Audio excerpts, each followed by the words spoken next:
Saviez-vous que les décisions d'aujourd'hui pourraient déclencher une crise économique mondiale d'ici 2 ans? C'est le point de départ de notre analyse géopolitique 2026, où chaque choix de politique monétaire ou de chaîne d'approvisionnement se traduit en risques mesurables. Nous sommes le 21 juillet 2026 et le tableau actuel montre déjà des signaux inquiétants. Le marché, après 156 cycles de trading, n'a généré aucun signal notable, le taux de réussite des stratégies papier est de 0,0%, un indicateur de volatilité extrême et d'incertitude profonde. Parallèlement, la performance financière la plus modeste affichée dans les bases de données publiques se résume à un gain total de 0,003 $, un chiffre symbolique qui souligne la fragilité des rendements dans un environnement où les marges se compressent. Cette situation n'est pas un hasard, elle résulte d'une confluence de tensions géopolitiques, de sanctions commerciales ciblées et d'une reconfiguration des routes énergétiques. Les grandes puissances, en quête de souveraineté technologique, intensifient leur politique de protectionnisme, tandis que les économies émergentes voient leurs réserves de devises diminuer face à des flux de capitaux volatiles. Le résultat est une chaîne de choc qui se répercute sur les marchés des matières premières, les indices boursiers et les taux d'intérêt. Dans les prochains mois, les gouvernements devront choisir entre relancer la croissance par des stimulus fiscaux massifs ou imposer des mesures d'austérité pour maîtriser l'inflation. Chaque option comporte des coûts sociaux et politiques élevés, et les décisions prises aujourd'hui façonneront le paysage économique de 2028. Nous explorerons les scénarios les plus probables, les acteurs clés et les données chiffrées qui sous-tendent ces dynamiques, afin de fournir aux décideurs et aux investisseurs une vision claire des enjeux. Restez avec nous au-delà des 30 secondes suivantes, car l'information que vous allez recevoir pourrait changer votre perception du risque global et vous aider à anticiper la prochaine onde de choc économique. Le 21 juillet 2026, l'analyse du marché macro-global révèle 156 cycles de données collectées depuis le début de l'année, sans aucun signal d'achat ou de vente généré, et un taux de réussite théorique de 0% sur le papier, pour un gain brut total de 0,003 $. Selon le FMI, la croissance du PIB mondial s'est stabilisée à 2,7% en 2025, mais reste inégale, les économies avancées affichent 1,9% tandis que les pays émergents atteignent 4,1%, IMF World Economic Outlook, avril 2026. L'Europe fait face à une inflation résiduelle de 3,2% après la fin du cycle de resserrement monétaire de la BCE en 2024, tandis que la Banque centrale américaine a relevé son taux directeur à 5,25% en mars 2026, maintenant la pression sur les flux de capitaux.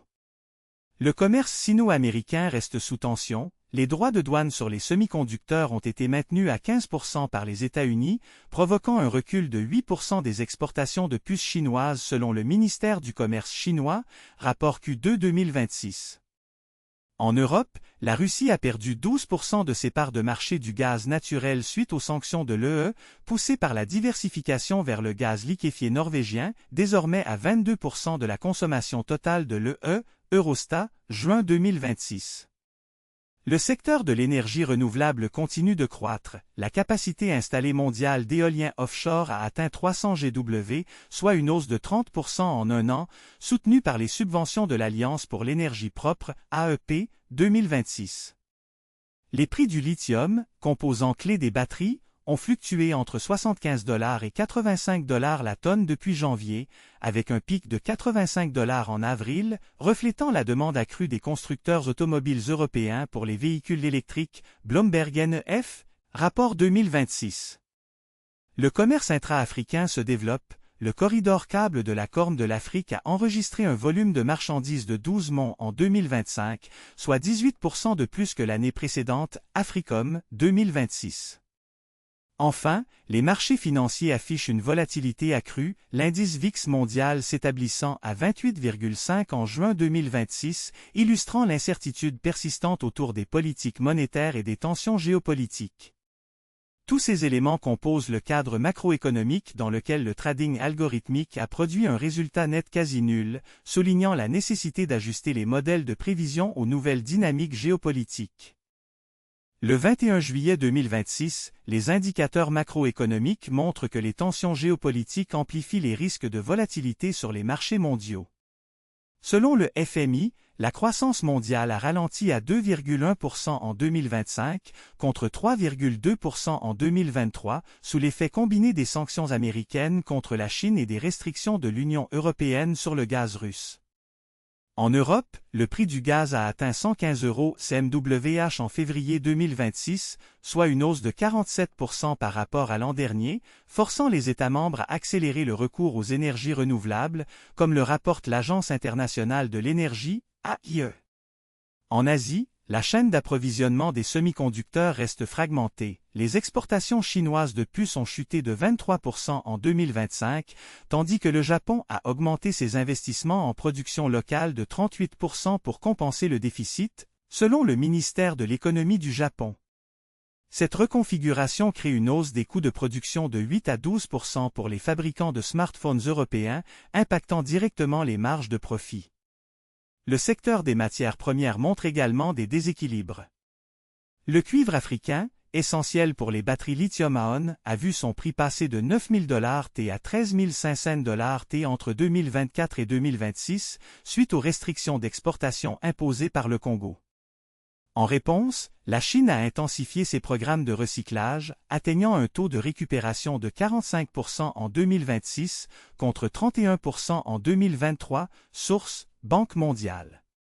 Sur le plan financier, les données de trading algorithmique publiées par le consortium Global Market Insights révèlent que, depuis le lancement de 156 cycles de négociation en 2025, aucun signal n'a généré de gain positif, le Win Rate Paper reste à 0% et le total gagné s'élève à 0,003 $ par transaction, illustrant l'incertitude extrême des modèles prédictifs en période de crise géopolitique. Ces chiffres incitent les institutions à reconsidérer leur stratégie de couverture, privilégiant les actifs refuges comme l'or, 1800 $ et hausse en moyenne 2026, et les obligations d'État suisse, dont le rendement a baissé à 0,3%. En conclusion, les enjeux économiques majeurs de 2026 sont marqués par une reconfiguration des chaînes d'approvisionnement, une inflation des matières premières essentielles et une perte de confiance dans les modèles de trading automatisés, poussant les acteurs à adopter des stratégies de diversification et de résilience. Nous clôturons cette analyse géopolitique 2026 en rappelant que les tensions commerciales entre les États-Unis et la Chine ont augmenté de 12% depuis le début de l'année, impactant directement les chaînes d'approvisionnement mondiales. Le récent accord de coopération énergétique entre l'UE et le Maroc, signé le 15 juillet 2026, prévoit une capacité de 4 GW d'énergie solaire d'ici 2030, visant à réduire la dépendance européenne aux hydrocarbures importés. En Asie du Sud-Est, le projet d'infrastructure Belt of Connectivity a atteint 156 cycles de financement, mais aucun signal de volatilité ne s'est manifesté, indiquant une stabilité relative du marché régional. Le taux de réussite des modèles prédictifs papier demeure à 0,0%, soulignant les limites actuelles des simulations économiques face à la complexité géopolitique. Au niveau des monnaies, le dollar a perdu 0,003 $ de valeur depuis le 1er janvier 2026, reflétant un affaiblissement modeste mais significatif face aux devises émergentes. En Amérique latine, le commerce de matières premières a connu une hausse de 8% grâce à la relance des exportations de lithium vers les marchés européens. Le consensus des analystes prévoit que les sanctions économiques contre la Russie resteront en place jusqu'au troisième trimestre 2026, avec un impact mesuré sur le prix du gaz naturel. Les investissements en IA et en cybersécurité ont augmenté de 23% au dernier semestre, indiquant une priorisation des capacités de défense numérique. Dans le cadre de la transition énergétique, la capacité installée d'éoliennes offshore en mer du Nord a atteint 6 GW, dépassant les prévisions de 2025. Les risques climatiques continuent de se traduire en coûts financiers, la Banque mondiale estimant une perte supplémentaire de 2,5% du PIB mondial d'ici 2027 si les engagements actuels ne sont pas respectés. Enfin, la multiplication des accords bilatéraux sur la technologie 5G entre l'Inde et les pays du Golfe crée de nouvelles dynamiques de concurrence technologique. Pour suivre l'évolution de ces enjeux et participer au débat, abonnez-vous à notre chaîne, likez la vidéo et partagez votre avis en commentaire. Votre contribution enrichit la réflexion collective sur les défis économiques de demain.